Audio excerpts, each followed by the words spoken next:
Adolf Eichmann, most elusive of the major Nazi war criminals, will be tried in what some people call the trial of the century. אתה מודה שאתה שותף לרצח של מיליונים יהודים. Da blieb mir ja nichts anderes übrig, da musste ich gehorchen, was befohlen war.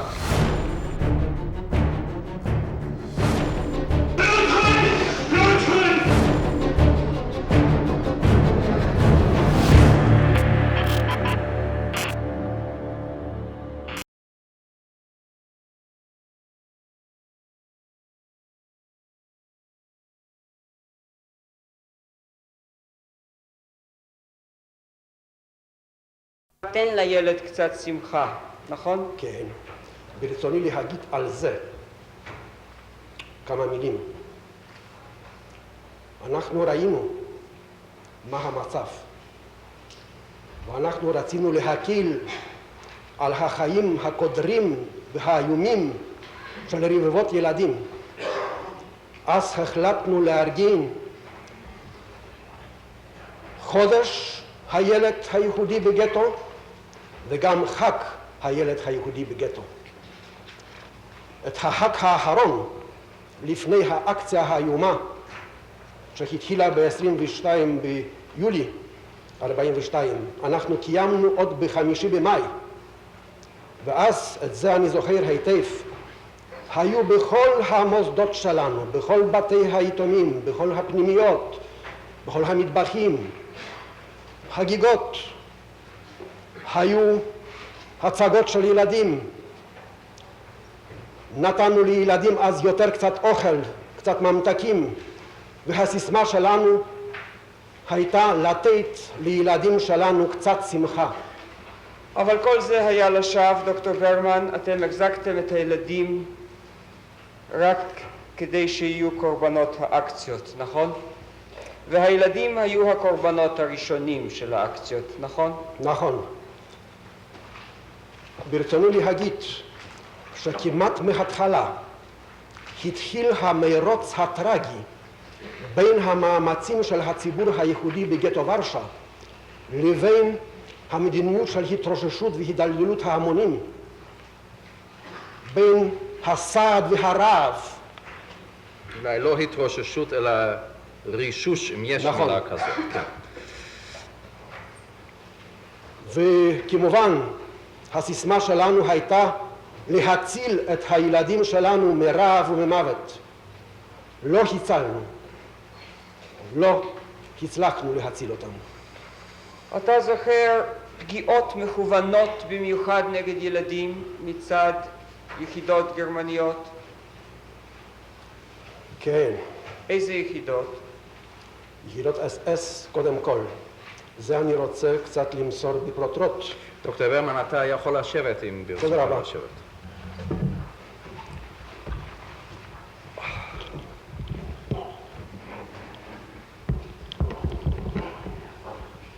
כידוע, האקציה הראשונה הגדולה של השמדת היהודים החלה ב-22 ביולי 42. באותו היום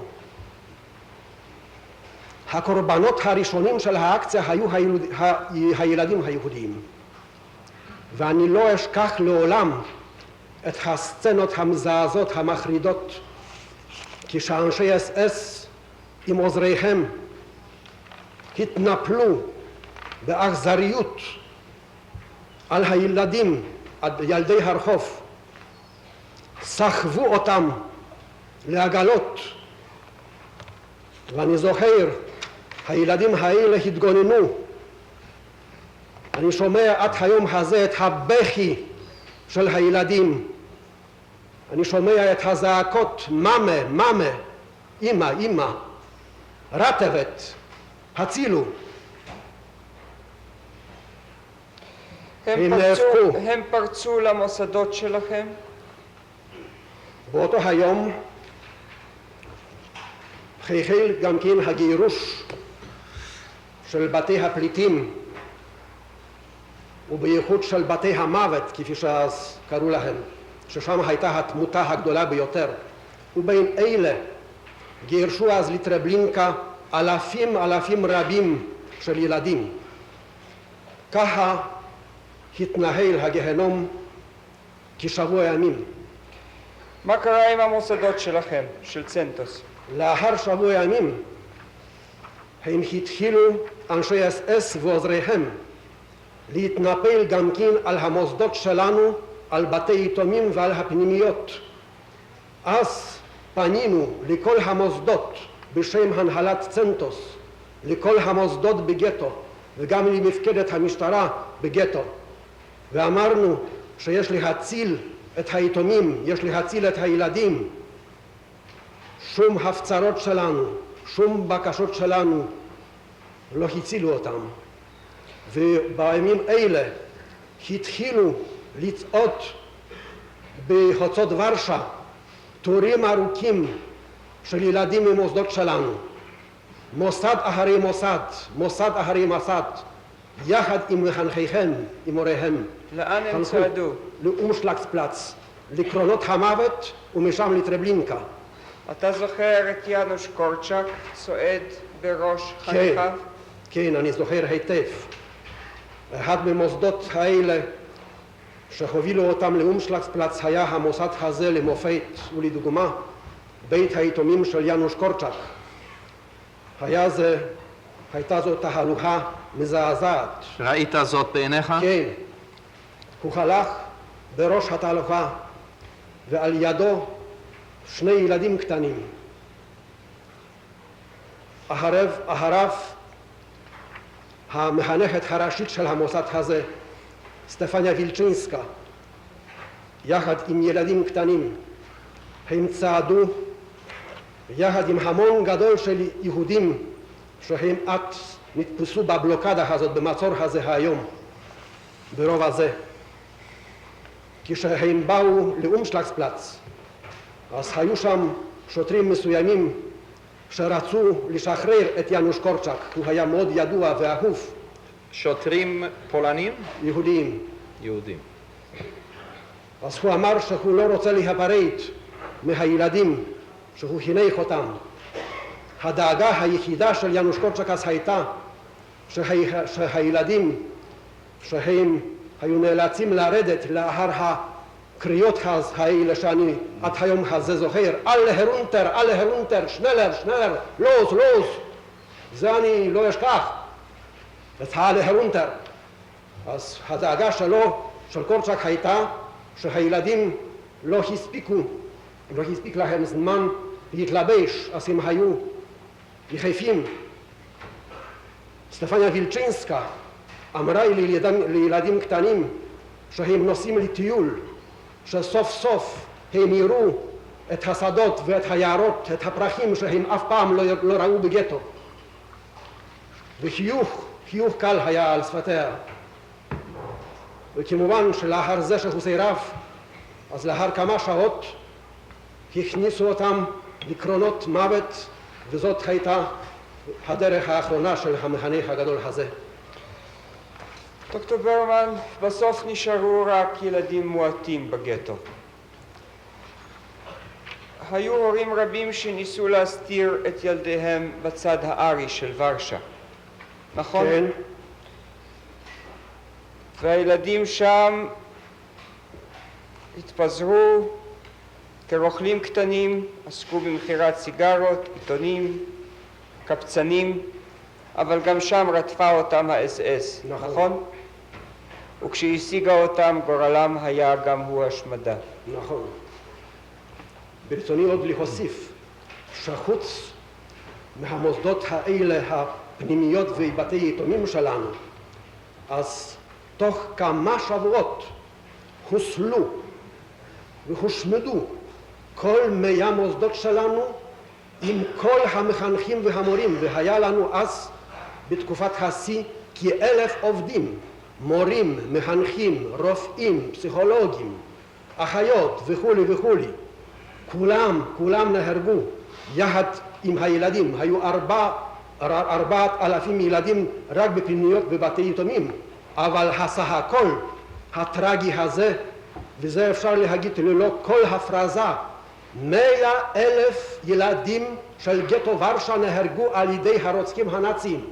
למעלה מ100,000 ילדים מצאו את מותם המר בתאי הגזים. דוקטור ברמן, אחר כך היית בין המפקדים של מרד הגטו. של המחתרת היהודית. של המחתרת היהודית, על זה כבר שמענו, אני רק לא רציתי לקפח חלקך בזה. ראית את הילדים אשר לקחו חלק במלחמת הגטו? כן. ראית את הגיבורים הקטנים האלה? כן, רציתי לספר על זה משהו. כן. כשבא האסון, אז הקו שלנו היה התגייסות. התגייסות בשני כיוונים. קודם כל בכיוון של המחתרת היהודית הלוחמת האנטי-נאצית. ועשינו מה שהיה אפשרי רק כדי לארגן את הנוער, את הפועלים, את האינטליגנציה במחתרת האנטי-נאצית המזוינת. ואני השתתפתי בהקמת הארגון הראשון של המחתרת המזוינת היהודית בגטו ורשה, בגוש האנטי-פשיסטי שהוקם ביוזמת מפלגת הפועלים הפולנית PPR בגטו ורשה.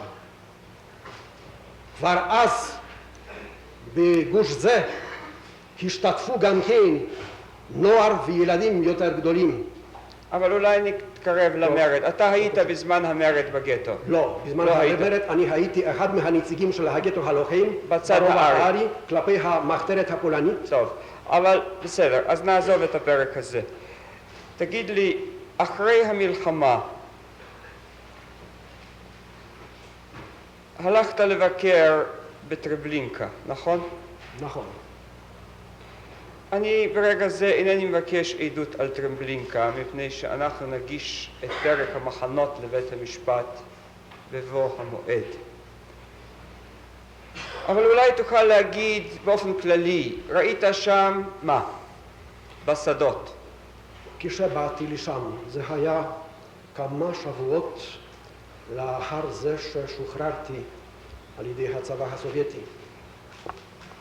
זה היה בינואר 45. ראיתי מראה שאני לא אשכח אותו לעולם. שטח עצום, שטח של קילומטרים רבים, ועל השטח הזה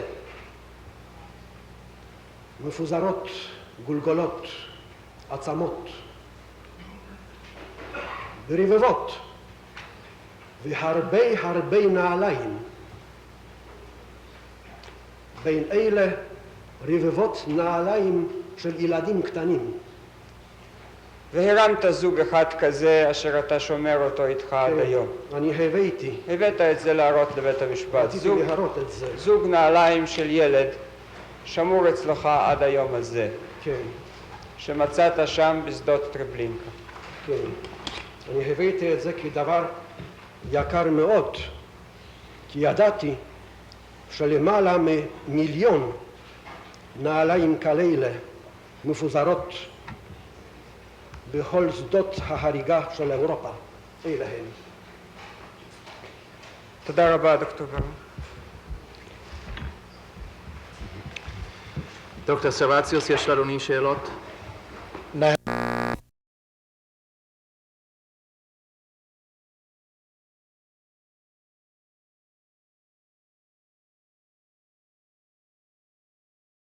האקציה הגדולה שעליה סיפרת, מה היה מספר הילדים באותו גיל עד 14? ביולי 42 היה, לפני התחלת האקציה, היה למעלה מ100,000 ילדים. זאת אומרת, לא היה שינוי מהתחלת המלחמה עד אז? לא. בהתחלת המלחמה היה פחות, אבל אחר כך... היה פחות ממה? פחות מ100,000. אני הבנתי שזה היה המספר בהתחלת המלחמה. לא. אני רוצה את זה להסביר. כן, אולי תבהיר את המספרים האלה. טוב, בהתחלת המלחמה היו יהודים בוורשה כ350,000. ומזה ילדים עד 14 בערך? בערך, זה צריך לקחת בחשבון, אני חושב כ-60,000, 70,000. אחר כך אדוני, הרי אחר כך גירשו אני מכל מבין. העיירות כן. של הסביבה ולא ואז רק של הגיע הסביבה. המספר של היהודים בכלל לחצי מיליון. ל-450,000 עד חצי מיליון בשיא. מזה ילדים עד 14 בגיל 100,000. למעלה מ-100,000. עכשיו עוד שאלה אחת, אתה אמרת פעמים אחדות, אנשי אס ועוזריהם, למי התכוונת בזה, בעוזרים? בעוזרים אני התכוונתי קודם כל לכנופיות של פאשיסטים אוקראינים שהם עזרו להם בכל האקציית ההשמדה וגם לצערנו הגדול למשטרת גטו ורשה שהיא גם כן הייתה ככלי שרת בידי הרוצחים הנאצים ואנחנו המחתרת הייחודית ללא הבדל השקפות אנחנו היינו נגד המשטרה הייחודית הזאת כפי שאנחנו היינו גם כן נגד המדיניות של היודנראטים, של שיתוף פעולה עם הנאצים. כן, תודה רבה, הבהרת, תודה רבה.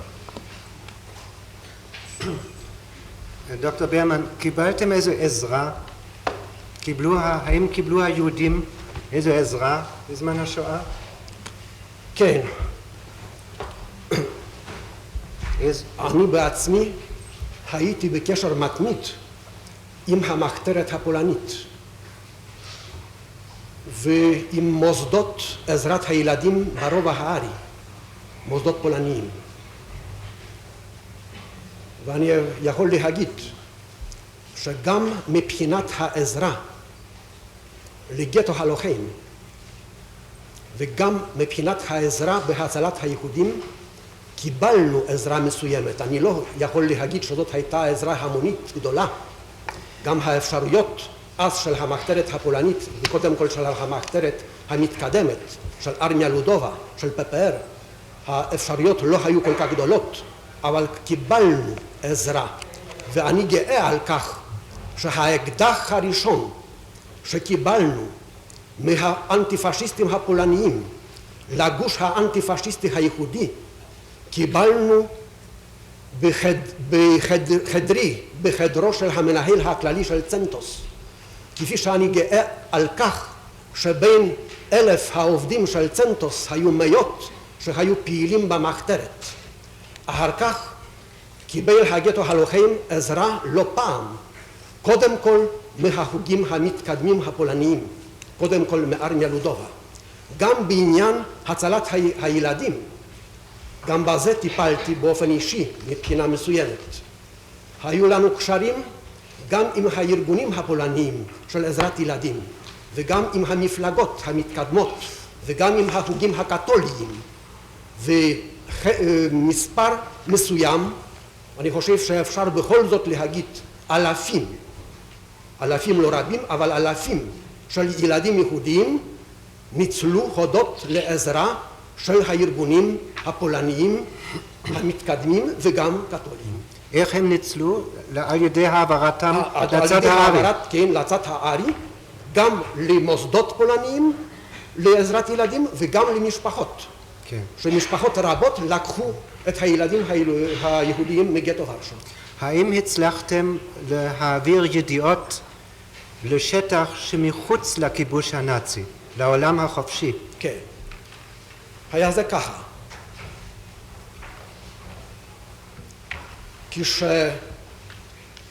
כשעברתי לרובע הארי, זה היה ב6 בספטמבר 42, ביום התחלת הדוד הגדול, האומשלג הגדול.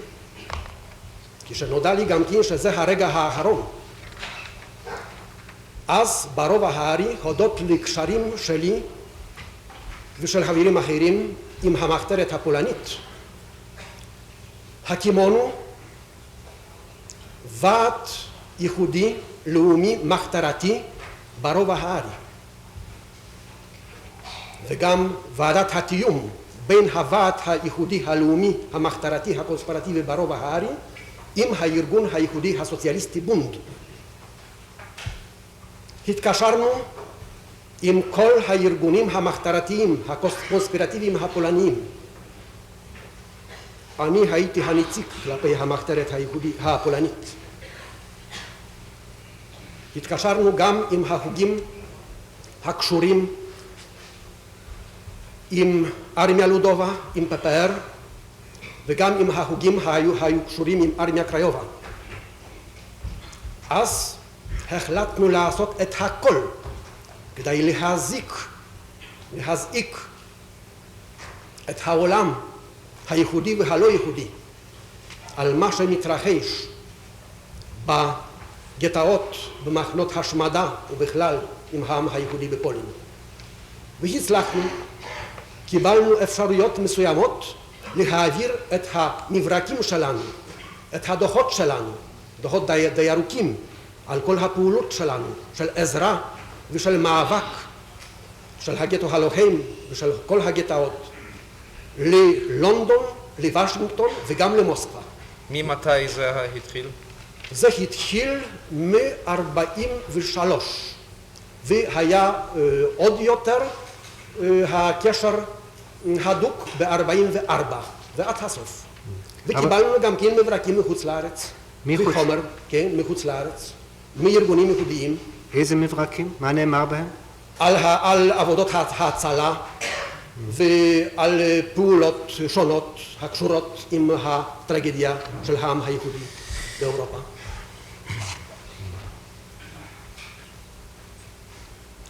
אני עוד רוצה להוסיף לזה, כן. שאז, בימים אלה, בימי גטו ורשה ובימי טרבלינקה ואושווינצ'ים ומיידנק, אז אנחנו החלטנו, ואני החלטתי, שאחת השליחויות שלי, העיקריות, יהיה המאבק נגד המגפה הזאת ששמה נאציזם ופשיזם. כן. עד חיסולם המלא.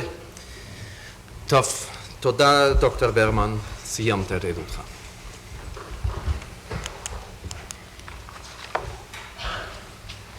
אני קורא למר ברוך דובדבני. ברוך דובדבני! ברוך דובדבני!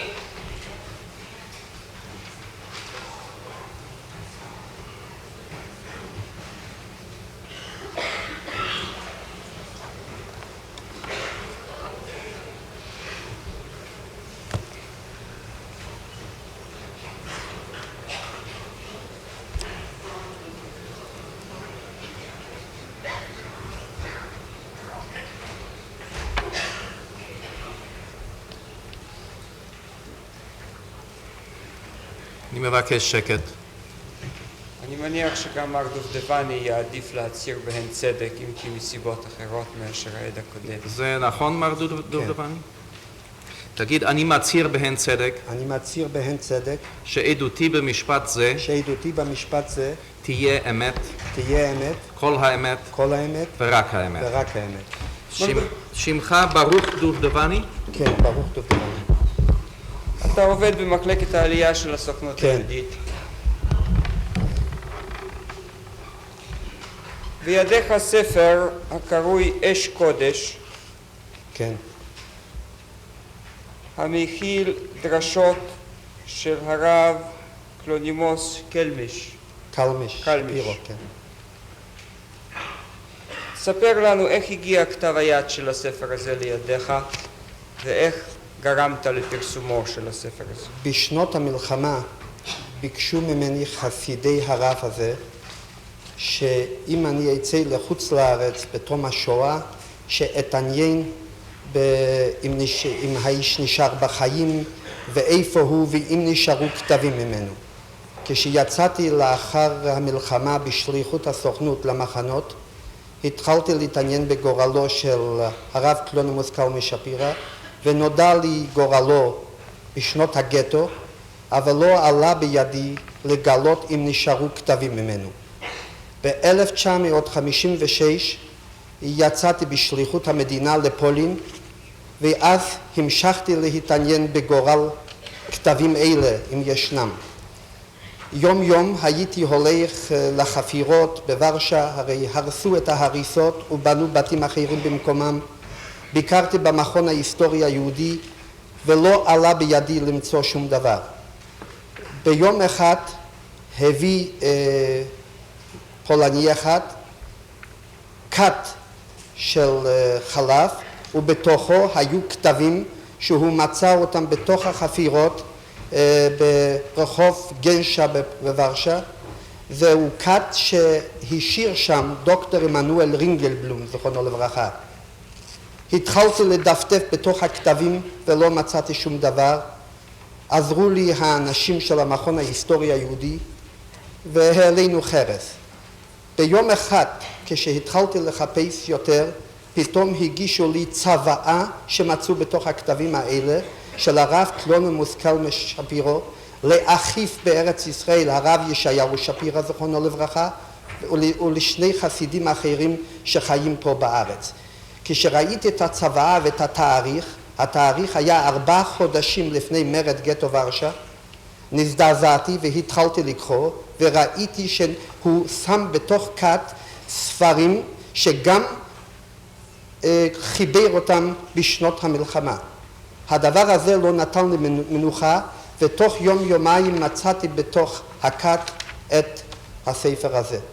את כתב היד של הספר. את הכתב היד של הספר הזה. אני מגיש את הספר ואבקש רק אם בית המשפט ירשה להחזירו לעד, כי אבקש להקריא מתוך הספר. אדוני רוצה להגיש אותו? כן, אני מגיש את הספר.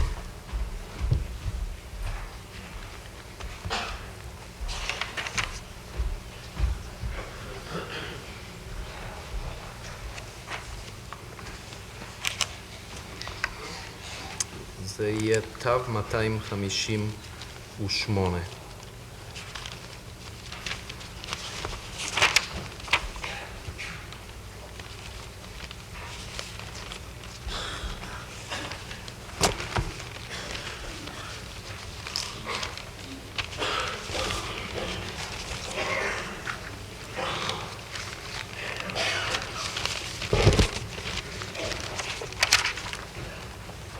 כן, בבקשה. אדוני רוצה אותו עכשיו? אם מותר לי, כן, כדי שהעד יוכל לקרוא באוזנינו, רק מספר קטעים. הרב המנוח ביקש לפרסם את הדברים, זאת היא צוואתו, כן. ואלה הן הדרשות שדרש בשבתות ובמועדים בבית הכנסת שלו. בבית הכנסת שלו וגם בבית החרושת שולץ, ששם הוא עבד עבודת כפייה כחייט, היה עומד יחד עם הפועלים האחרים ובלחש היה מדבר עליהם דברי תורה ודברי התחזקות. לפי שביררת הוא מצא את מותו בטרבניקי בלובלין. כן. טוב, תקרא לנו מספר קטעים מדרשותיו של הרב. אנא תפתח בעמוד קי"ב למעלה. מי הוא האיש? קי"ב.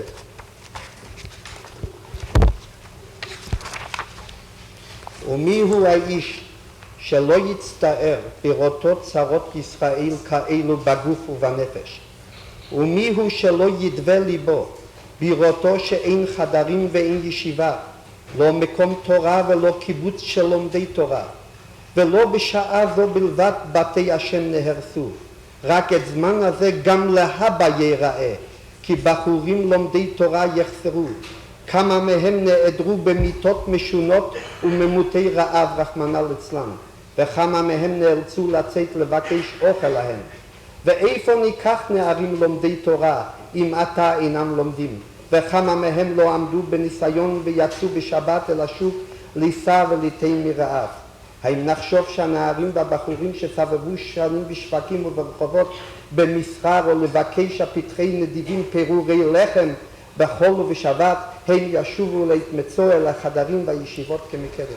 עכשיו בעמוד קי"ג יש דרשה על פרשת השבוע, ואחר כך יש הגהה בקצה הגיליון. תקרא רק את המשפטים האלה של ההגהה. דברים הנ"ל. לאט לאט בבקשה. תקרא לאט, כן? אני רק אולי תרשה לי להסביר. בבקשה, תסביר, כן? התורה הזאת בפרשת עקב הוא אמר בשנת תש"א, זאת אומרת 1941, ואז הוא מדבר שעוד לומדים תורה ומתפללים ומזרז אותם. ב-1942 43 בתש"ג הוא כותב את ההערה שאני אקרא אותה עכשיו, לפי בקשתך. דברים הנ"ל נאמרו ונכתבו בשנת תש"א, אף שהיו הצהרות רבות ומערות מאוד, כפי שקצת מהן נראות בהנכתב לאל, מכל מקום עוד היו יכולים לקונן עליהם ולספר קומץ מהם בדיבורים, לדאוג על הנשארים ולבכות על העתיד, איך ייבנו שוב החדרים, הישיבות וכולי, אף לייסר ולחזק את הקיימים לתורה ועבודה. לא כן בשלהי תש"ב, שכמעט בכיליון חרוץ קלו קהילות הקודש, ואף המתי מעט שנשארו דבויים בשיבוט ועבודת מצרים, נרמסים ובאימת מוות נשארו. אין דברים אשר בהם נוכל לקונן על צרותינו, אין מי לייסר ולא לב לעורר אותו לעבודה ולתורה. בכמה ניסיונות עולה התפילה, ובכמה שמירת שבת גם למי שרוצה באמת לשומרנו. תודה רבה.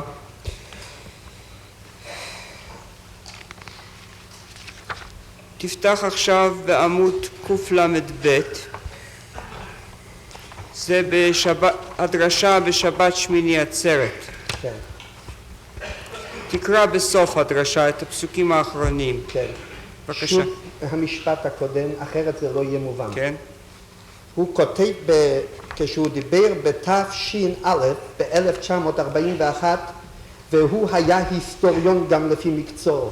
אז הוא אומר שייסורים כאלה כמו ב-1941 היו כבר בחורבן בית המקדש, בביתר, לאמור במרד בר כוכבא וכדומה. אבל הוא כותב אחר כך ב-1943 את ההגה הזאת. רק בהצהרות שהיו עד שלהי לשנת תש"ב היו כבר בהיסטוריה.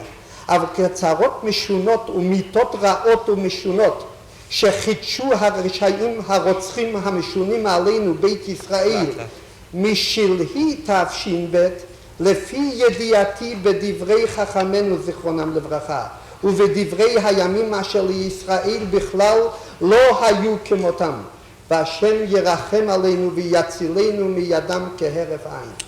יום ו' ערב שבת קודש, י"ח כסלו תש"ג. תפנה לעמוד תש"ג?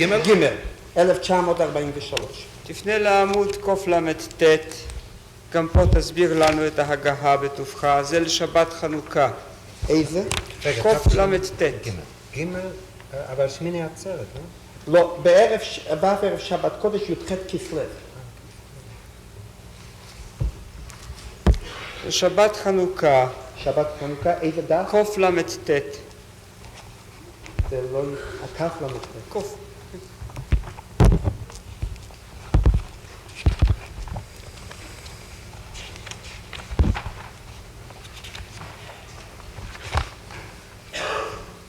זה אותו דבר. אולי זה דף אחר. איפה קראתי עכשיו? אבל פה אני רוצה לקרוא את הקטע הזה. בבקשה, קמ"ם, כן. או קמ"ם למטה.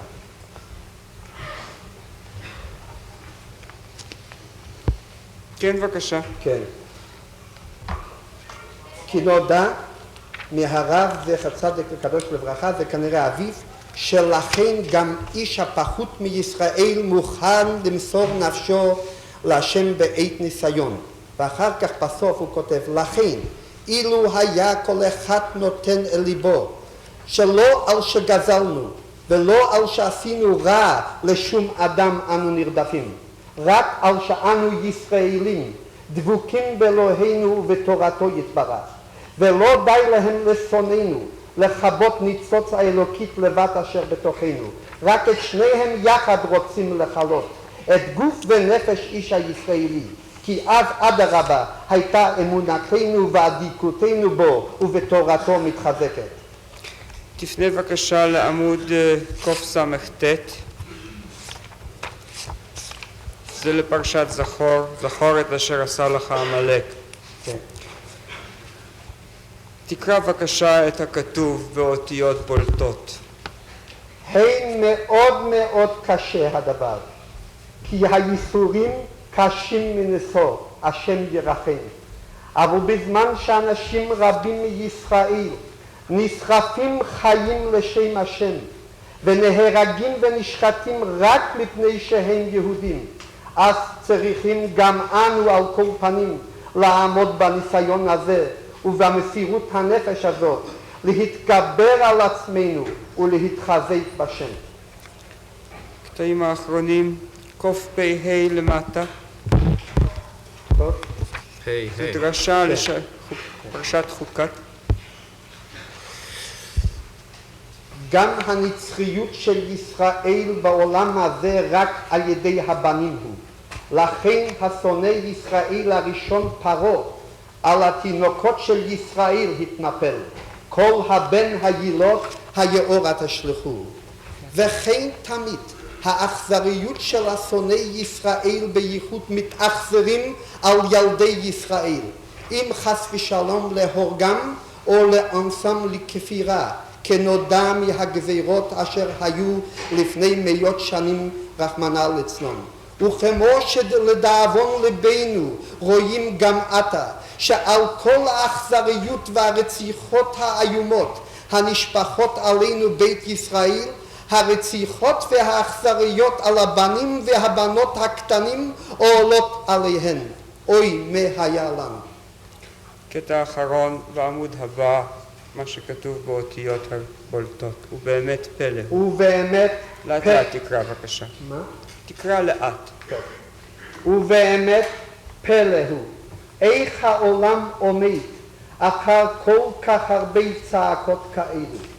בעשרה הרוגי מלכות נאמר שצעקו המלאכים זו תורה וזו שכרה, ענתה בת קול משמיים, אם משמע קול אחר אהפוך את העולם למים. ועתה ילדים תמימים, מלאכים טהורים, אף גדולים קדושי ישראל, הנהרגים ונשחטים רק בשביל שהם ישראל, שהם יותר גדולים מן מלאכים, ממלאים את כל חלל העולם צעקות אלו, ואין העולם נהפך למים, רק עומד על עומדו, כאילו לא נגע לו הדבר חס ושלום. תודה רבה. תחזיר את הספר לבית המשפט. זה הכל. דוקטור סרבציוס, יש לאדוני שאלות לעוד? Ich habe keine Frage.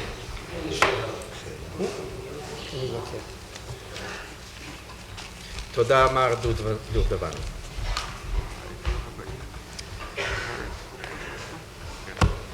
כן? אני קורא לגברת רבקה קופר. רבקה קופר! רבקה קופר!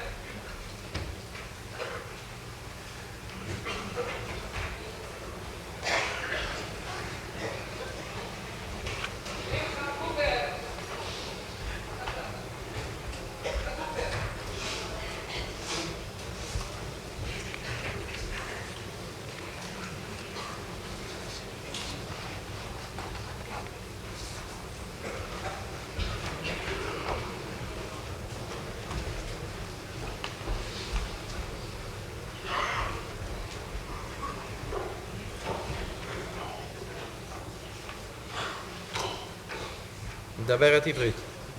מדברת עברית. שימי את ידך הימנית על התנ"ך. תגידי, אני נשבעת באלוהים. אני נשבעת באלוהים. שעדותי במשפט זה.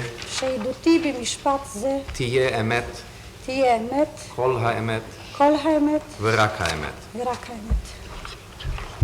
שמך המלא? רבקה קופר. קופר פה אחד. פה אחד.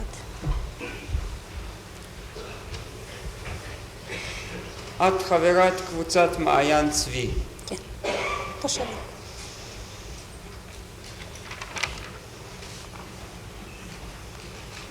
שמך הקודם היה ליבסקינד, היית אשתו של אדולף ליבסקינד, הידוע בתור דולק ליבסקינד. נכון. שהיה מנהיג המחתרת היהודית בקרקוב. כן, הוא מארגן את המחתרת. מלחמת העולם השנייה מצאה אותך בקרקוב. כן, אני עברתי את כל שלבי הגטואיזציה בקרקוב. ספרי לנו איך נראה המעבר, בקצרה, מפני שבית המשפט כבר שמע את זה ממקומות אחרים, איך נראה המעבר לגטו, בקרקוב, בבירת הגנרל גוברלין. הדבר הגיע בשלבים. השלב הראשון היה עוד בהיותנו כולנו במקומות ובדירות שלנו שהיו לנו לפני המלחמה, ואז התחילו חיפושים, רדיפות, סימוני דירות וסימוני מפעלים של היהודים, ענידת סימן יהודי, את המגן הדוד האדום, הכחול, הכחול אצלכם. כחול על רקע לבן. כחול על רקע לבן אצלכם, כן? אחר כך באו הוראות שרק יהודים שיקבלו אישור, שנקרא אז הראשון אוסווייס, יוכלו להישאר בקרקוב. היתר מוכרחים לעזוב, ואז התחילו הגירושים הראשונים של יהדות קרקוב בכיוון מזרח, בכיוון לובלין. מהקבוצות הראשונות קיבלנו עוד ידיעות, אלה ידיעות. כמובן ידיעות טרגיות, מפני שהם נשלחו למקומות נידחים ובצפיפות ובלי קול, נשתדו בדרך ומחוסרי פרנסה ומחוסרי יכולת בכלל להתקיים, אבל חיו עוד. כן. השלב השני התחיל עם ההכרזה על הקמת גטו בקרקוב. מתי זה היה? זה היה בראשית שנת 41, זאת אומרת זה התחיל כבר בסוף 40, אבל הכניסה לגטו הייתה במרץ 41, ואז נשארו סך הכל איזה 13,000 יהודים מתוך 60,000 שהיו בקרקוב ומתוך 80 שהיו בראשית המלחמה. 80,000 יהודים.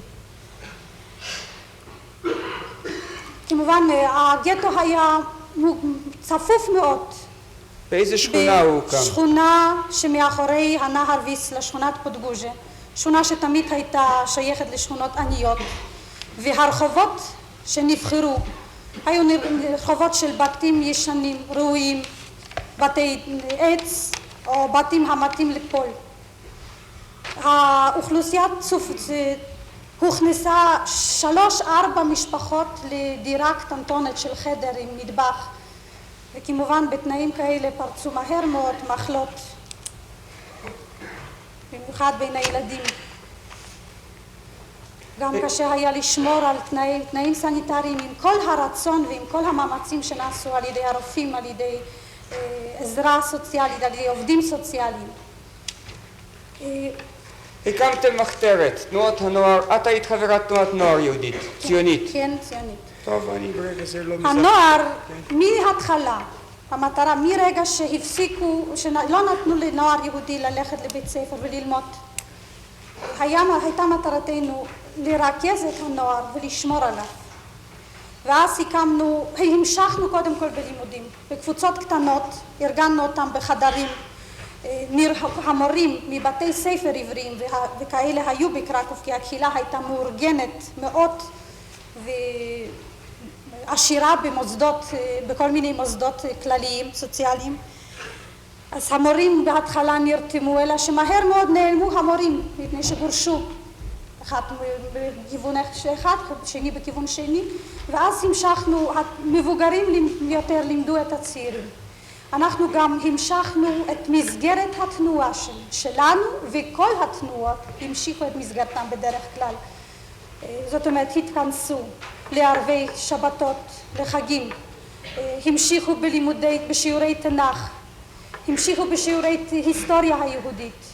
ניסינו להשכיח מן הילדים את מה שנעשה ברחוב, והרחוב היה היום, מפני שעל כל אסור היה לצאת פשוט, מבלי להסתכן ברצינות. היו חטיפות לעבודה, כמובן בכיוונים לא ידועים, היו חוטפים את היהודים מן הרחוב כשהיו מוצאים אותו, שזורקים אותו אחרי מכות שקיבל, זורקים אותו על איזה אוטו, מובילים אותו ליום שלם, או שהיה בא באותו לילה, או שהיה בא אחרי כמה לילות, או שלפעמים לא היה בא בכלל. ואם היה בא, היה בדרך כלל בא במצב כזה שהיה זקוק לאשפוז רציני. חוץ מזה היו התנפלויות גם פריצות לתוך הדירות הפרטיות, שוט וביזה של כל מה שהיה לזה ערך, התנפלויות ברחובות, חיי דת של היהודים נפסקו לי כמעט לגמרי מיד בהתחלה, מפני שכל בתי הכנסת נתפסו.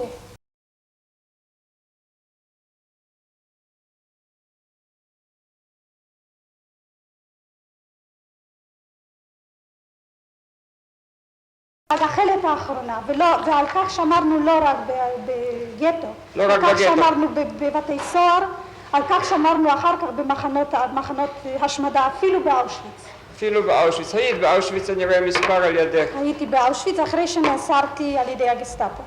גם שם המשכתם לשמור על חג ומועד ושבת?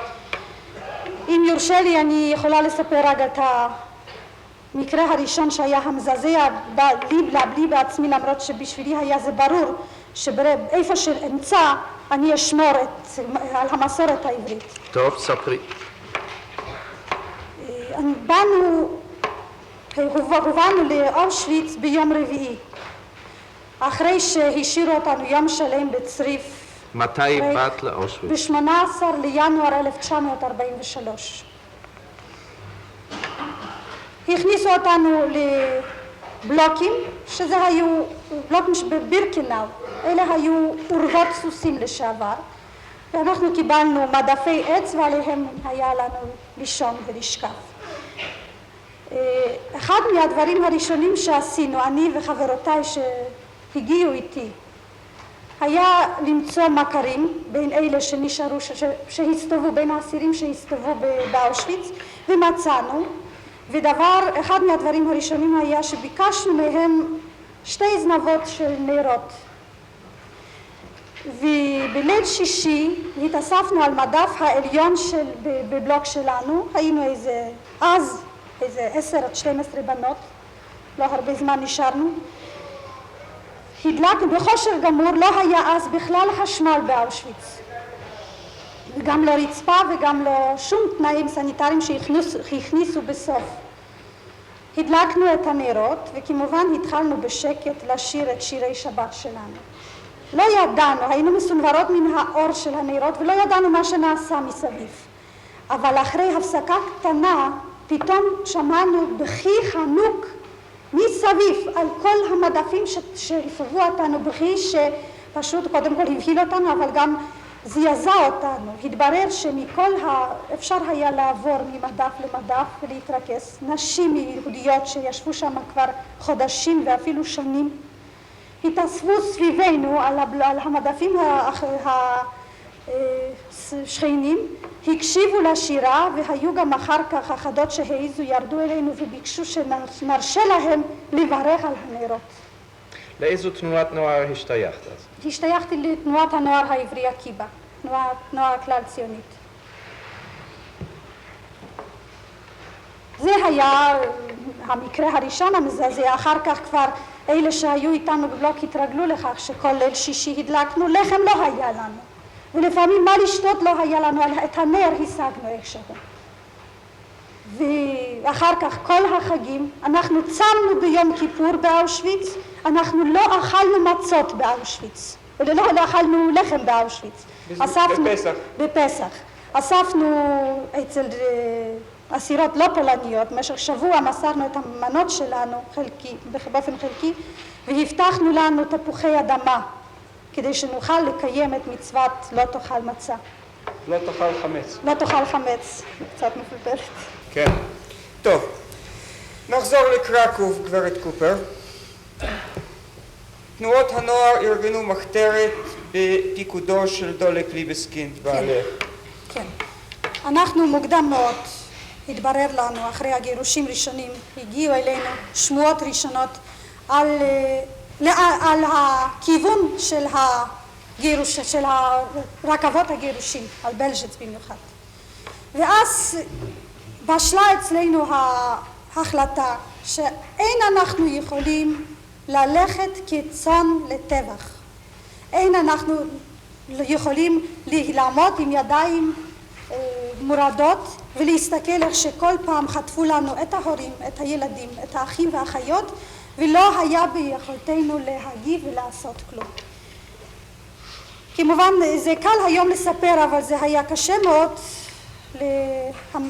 לבצע. הדבר הראשון שעשינו אחרי שנודע לנו היה פעולות הזהרה לכל היהדות, וזה לא היה רק במקום שאיפה שהייתי, אלא הבחורות שלנו, כל אלה הייתה להם אפשרות הודות למראה הארי הלא יהודי כל כך לצאת מן הגטו, היו יוצאות ומתקשרות עם הגטאות האחרים. גם אני עשיתי זאת.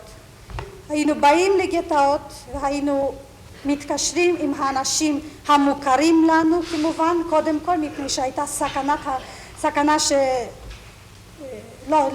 לגשת במלחמה לאדם זר לא היה כל כך בטוח, אבל דרכם הודענו לכל אחד שאפשר היה. את הידיעות לאן מגיעות רכבות הגירושים, ושאין סיכויים להצלה אם היהודים מתייצבים באופן חופשי לגירושים. אנחנו גם... תרשי לי לכוון אותך קצת בשאלות. טוב, אני מבין שארגנתם גם רשת של מחתרת בכל הסביבה, במערב גליציה, בבוכניה. כן, הקימונו נקודות ריכוז. איפה? בבוכניה, בצ'נסטוחוב, בטרנוב, ברודניק, בסנדום שנסה, ברדום, בתומשוב מזובייצקי. כמובן בחלקנו פעלנו מקרקוב, בחלקנו היו לנו גם שליחים שנסו בין ורשה ובין קרקוב. ניסיתם לספק ניירות מזויפים לשם כן, אנחנו אפשרות הקימונו, מגע? כן.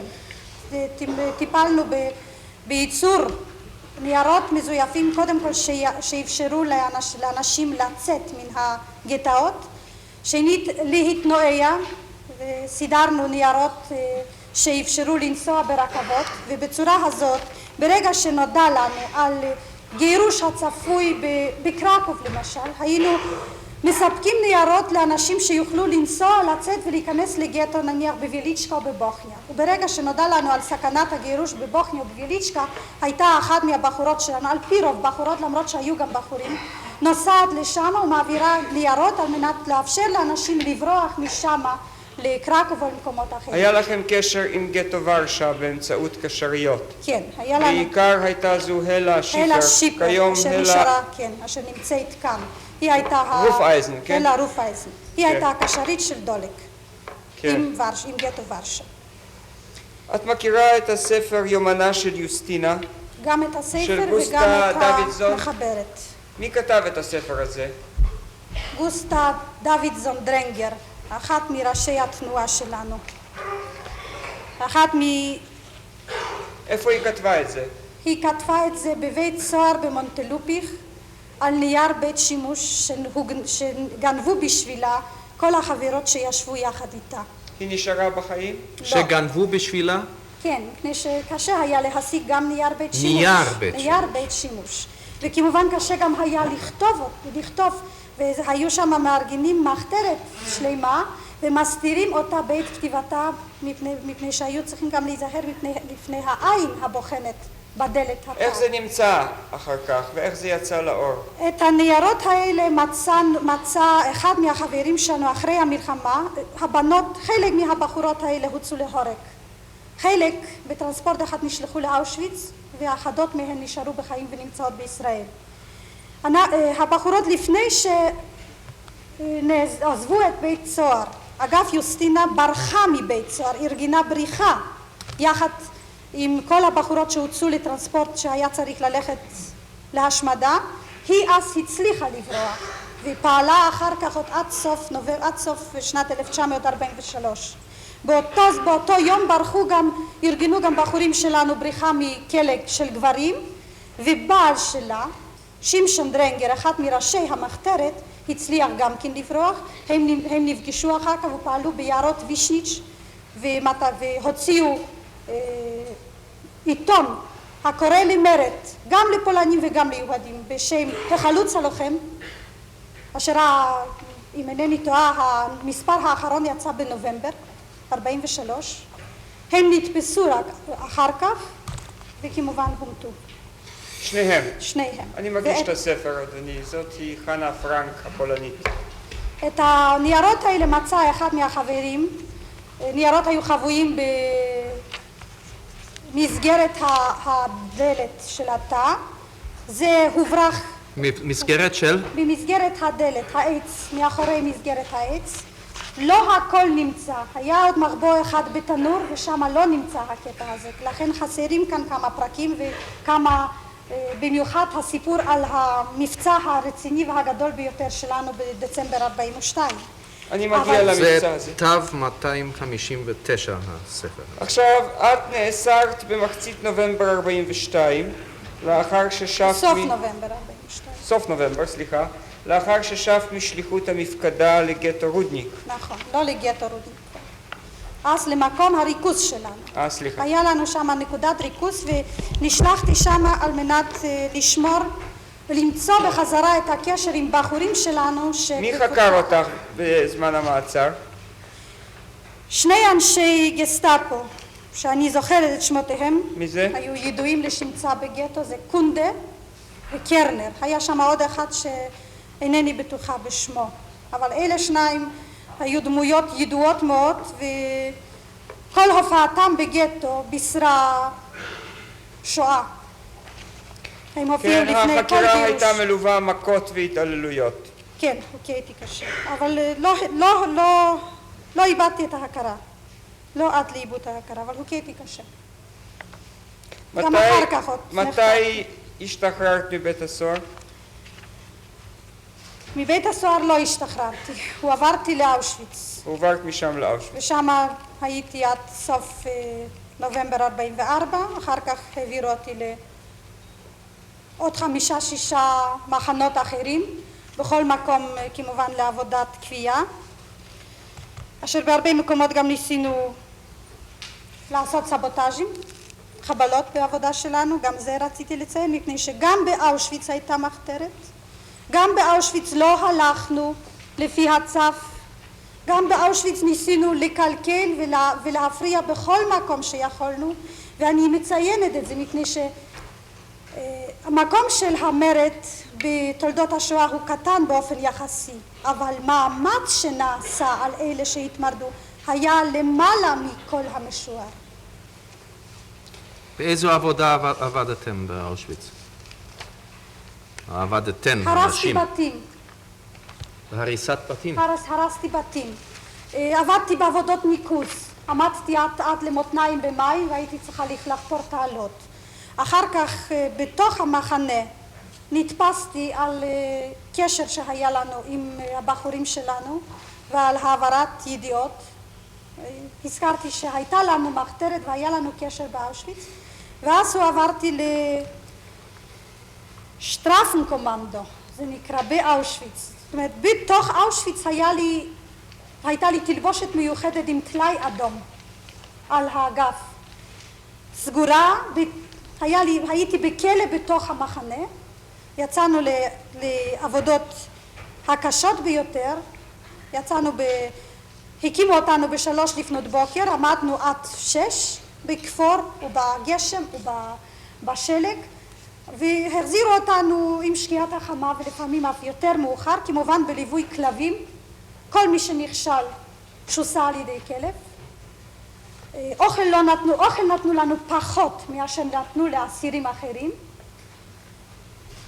ואז גם ניצלתי מן השואה הזאת בעזרת חבריי באושוויץ שהגניבו אותי מאושוויץ לטרנספורט שהלך לברכנבך. כן, כשישב בבית הסוהר נודע לך שבעלך דולק נפל בפעולת המחתרת.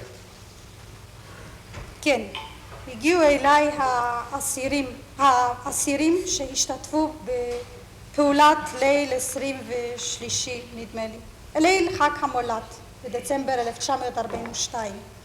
זאת הייתה בעצם אחת הפעולות הגדולות, לא הראשונה, אבל אחת הפעולות הגדולות שהתכוננו לה הרבה זמן, שלשם ביצוע פעלנו כדי לרכוש נשק, כדי ליצור פצצות, כדי להוציא כרוזים וקריאות.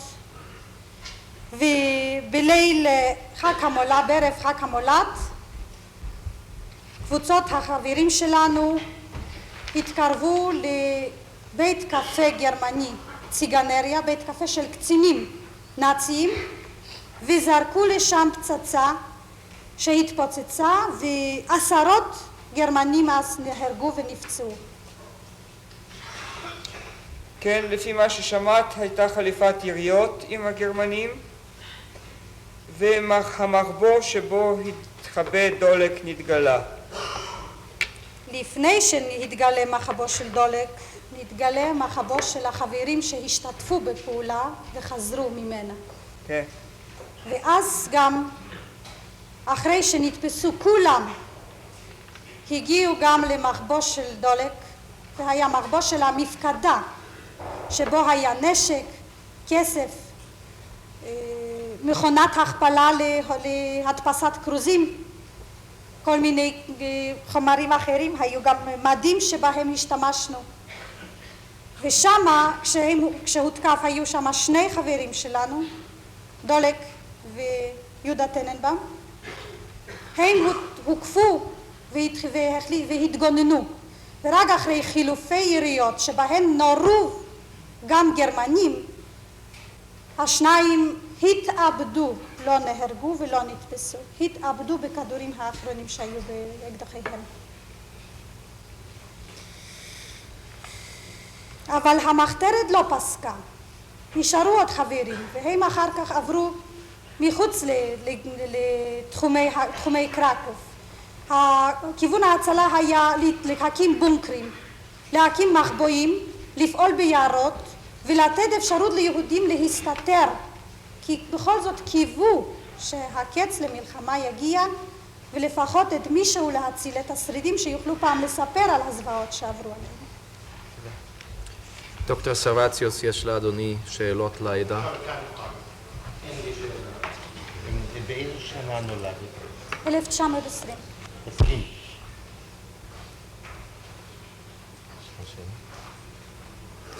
תודה רבה, גברת קופר. אני קורא לגברת בת שבע רופאייזן. בת שבע רופאייזן. בת שבע רופאייזן.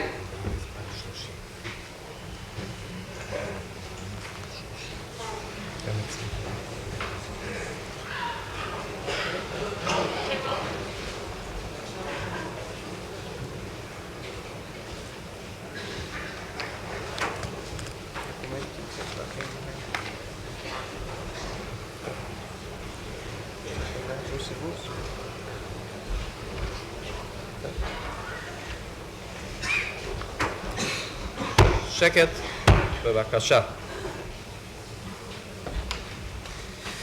בבקשה, שימי את ידך הימנית על התנ"ך. תגידי, אני נשבעת באלוהים. אני נשבעת באלוהים. שעדותי במשפט זה. שעדותי במשפט זה. תהיה אמת. תהיה אמת. כל האמת. כל האמת. ורק האמת. ורק האמת. שמך? הלה בת שבע רופאייזן. פלה? הלה. הלה. הלה בת שבע. את חברה במשק בוסתן הגליל. בוסתן הגליל. נכון.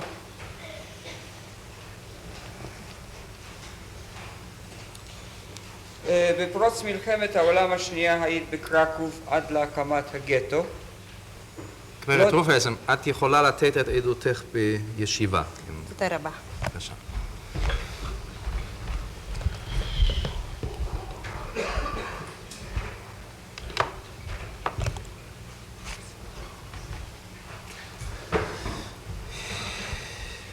לגטו לא נכנסת ופעלת כקשרית מטעם המחתרת של תנועות הנוער הציוניות שהתארגנו אז בקרקוב, נכון? נכון.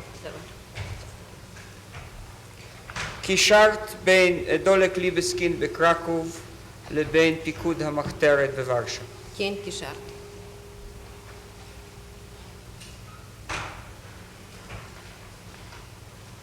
איזה הוראות היית מקבלת מאת המחתרת בקרקוב?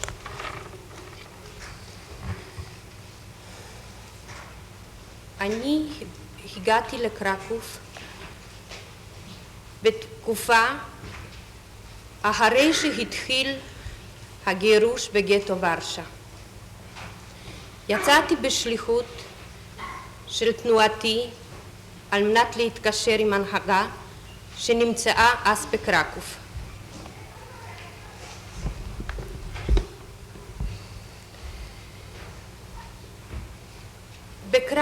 בוורשה האקציה הייתה במלואה.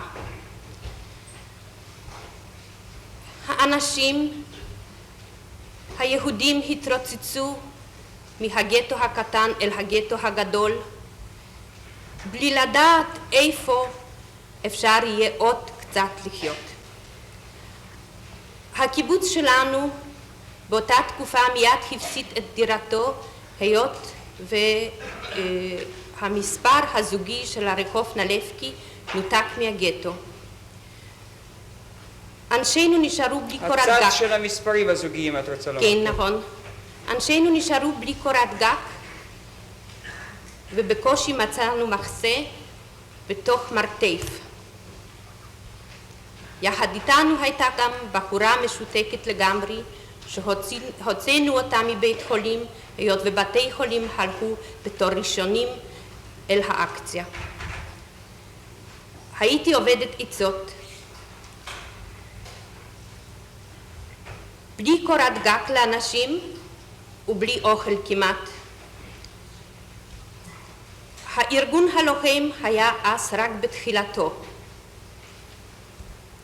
אז לאיזה מקומות נסעת בשליחות המחתרת? בשליחות המחתרת נסעתי בעיקר מוורשה לקרקוב ומקרקוב אל ורשה. חוץ מזה נסעתי גם למקומות אחרים.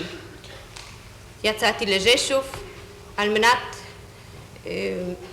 לשכור שם דירה ולהחזיק בנקודה בתור מפלט לאנשים שפעלו ביערות בסביבה. נסעת לסאנוק. יצאתי להשכיר לסאנוק ולקרוא לאנשים שהצטרפו למרד. נסעת ללבוב. יצאתי ללבוב גם כן על מנת להתקשר עם יהודים שהיו בגטו וגם כן על מנת לחפש דרך הצלה, דרך לעבור להונגריה. העברת נשק ומסמכים כגון תעודות זהות אריות, תעודות עבודה, ואת כל אלה מסרת לידי דולק ליבסקינד או לידי דרנגר, נכון? כן, נכון. העברתי ניירות לוורשה, הרבה ניירות, ולא תמיד הצלחתי. גם פעם תפסו אותי עם הניירות האלו, הצלחתי להשמיד אותם. נשק העברתי בהצלחה. העברת את חומר הנפץ ששימש ליצירת הפצצות אשר השתמשו בהם להתקפה על קפה ציגנריה בקרקוב. כן, נכון, העברתי.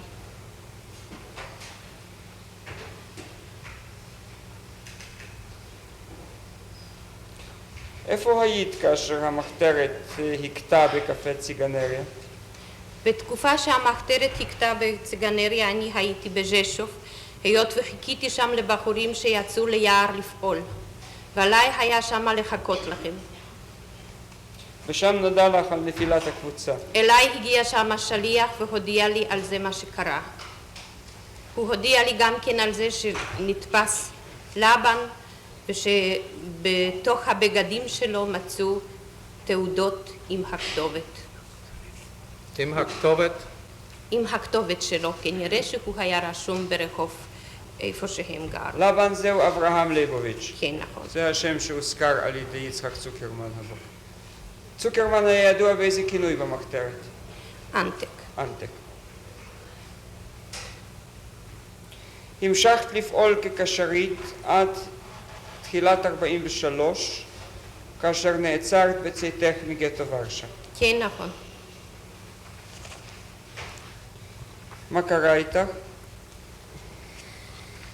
באותה תקופה הגעתי לוורשה על מנת להשיג כסף. אז בקרקוב נתפס שמעון דרנגר וגם לבן, והיו לנו ידיעות שעל ידי כסף נוכל להציל אותם מהבית סוהר. ולנו לא היה כסף, היה עוד קומץ אנשים אז שנשאר מהמחתרת. יצאתי לוורשה והצלחתי להשיג את הכסף הזה. ואז בדרך ביציאה יצאתי כמובן עם קבוצת פועלים יהודים. שהגענו אל הוואחה, התברר והמשמר, אל המשמר, התברר שהשוטר היה באופן מיוחד אכזרי, וכל הקבוצה התחילה לסגת אחורנית ככה אחד אחד, כי לכל אחד היה משהו על מנת לקנות קצת מזון בחוץ. ואני נשארתי ראשונה, והוא ניגש והתחיל חיפוש קפדני, והוא מצא אצלי על הגב את תעודת זהות שלי. ואז התחיל הפקפוק אם אני יהודייה או לא יהודייה, הוא עצר אותי, הספקתי עוד ברגע איזה האחרון. שוטר זה היה, את אומרת? שוטר גרמני. גרמני, כן? שוצפוליצאי. שוצפוליצאי. כן. ברגע האחרון עוד הספקתי להשמיט כתובת, דווקא של לונקה קוז'יברוצקה, היא הייתה אז כבר באושוויץ, ועליי היה להשיג בשבילה איזה סיוע. והספקתי להכניס את זה לתוך התנור. וגם הכסף הרב אשר היה... איזה תנור? שם בער תנור כזה מברזל. איפה? באיזה מקום? בתוך הוואחה, בתוך חדר מין צריף המשמר, כזה קטן, חדר משמר עם צריף קטן.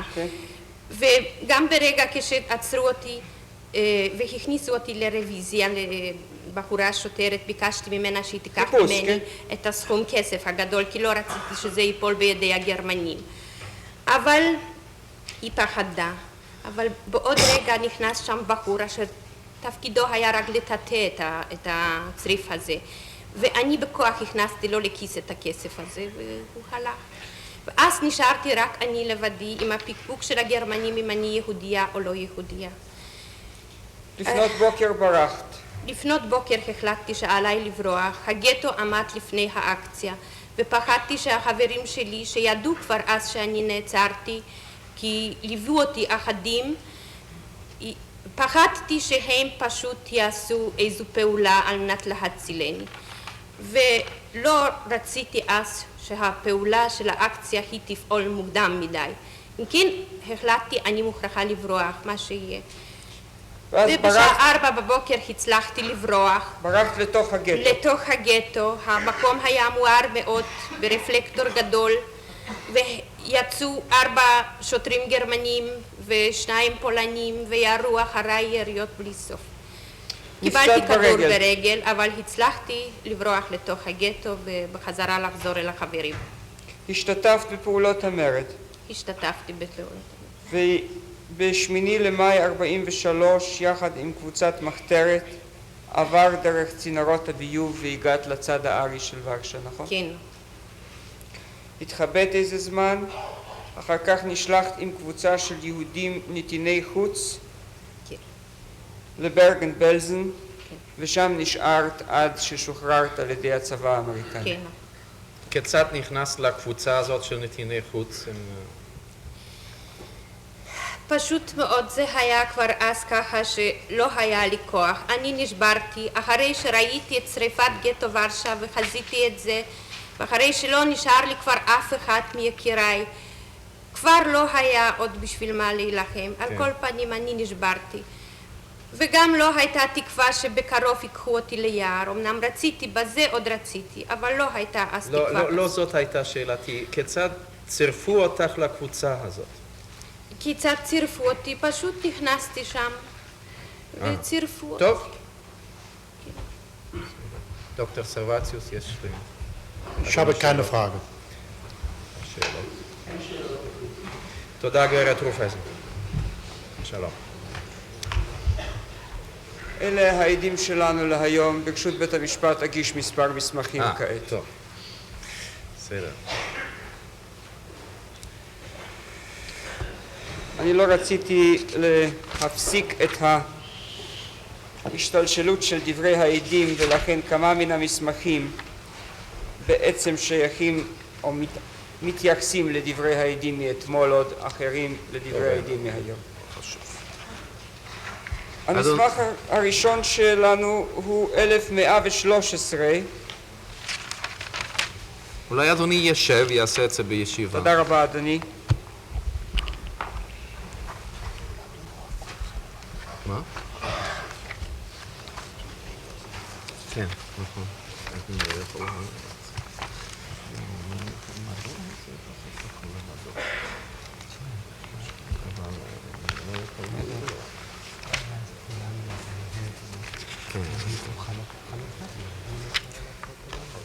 המסמך 1113 הוא תלונת משטרת הביטחון בעיר פשמשל נגד קצין צבא גרמני על אשר מנע מאנשי המשטרה להשתמש בגשר בנהר סן וחיבל על ידי כך בפעולת גירוש מגטו פשמשל. זה תו 260.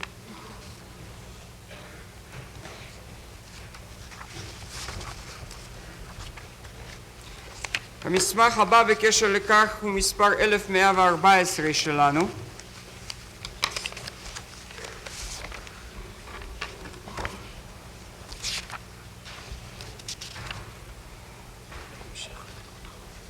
פיקוד המשטרה מעביר את התלונה. שקט, מי שרוצה לעזוב שיעזוב מהר.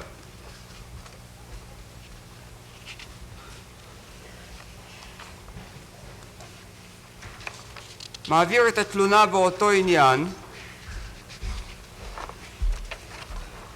ל-OKW.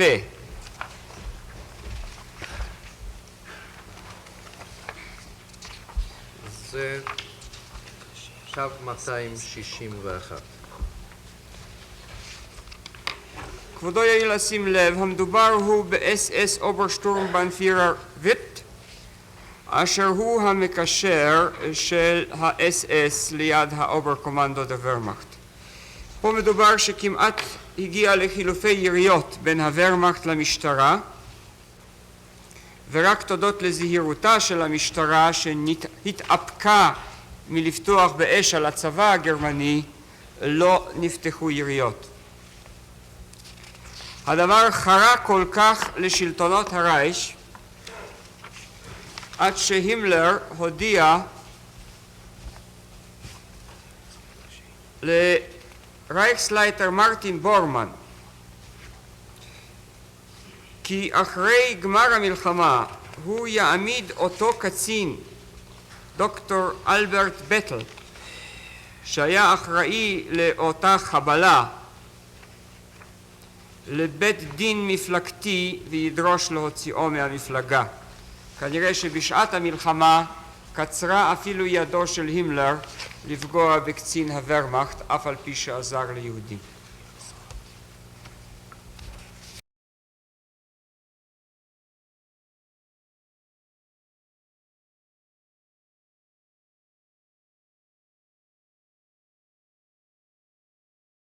This building was originally designed as a theater. It has been rushed to completion in order to serve as the temporary courthouse in which the State of Israel will bring Adolf Eichmann to trial. The 15-year hunt is over. Adolf Eichmann, most elusive of the major Nazi war criminals, will be tried in what some people call the trial of the century. I am against the trial. Why? I don't feel one man can pay for the crime of killing 6 million Jews. Do you think it's a good idea to remind people of all these things again? The responsible persons are dead now. This doesn't do any good. More than 700 reporters and cameramen have come to Jerusalem. This is always a page-one story. There will be 750 spectators in the auditorium, and the accused man will step into a cabin of bulletproof glass. אדולף אייכמן, אתה מודה שאתה שותף לרצח של מיליונים יהודים. Da blieb mir ja nichts anderes übrig, da musste ich gehorchen, was befohlen war. No one is now in doubt that Eichmann is going to have a fighting defense. Nein, das stimmt nicht. Denn sehen Sie hier, dass tatsächlich Gideon Hausner Eichmann packen kann. Sondern es ist ein ungewöhnlicher Angeklagter und man müsste eigentlich ungewöhnliche Methoden anwenden, um ihn irgendwie zu packen. Que tous ses comportements, que toute son attitude était normale. On peut devenir Eichmann sans cesser pour autant d'être normal.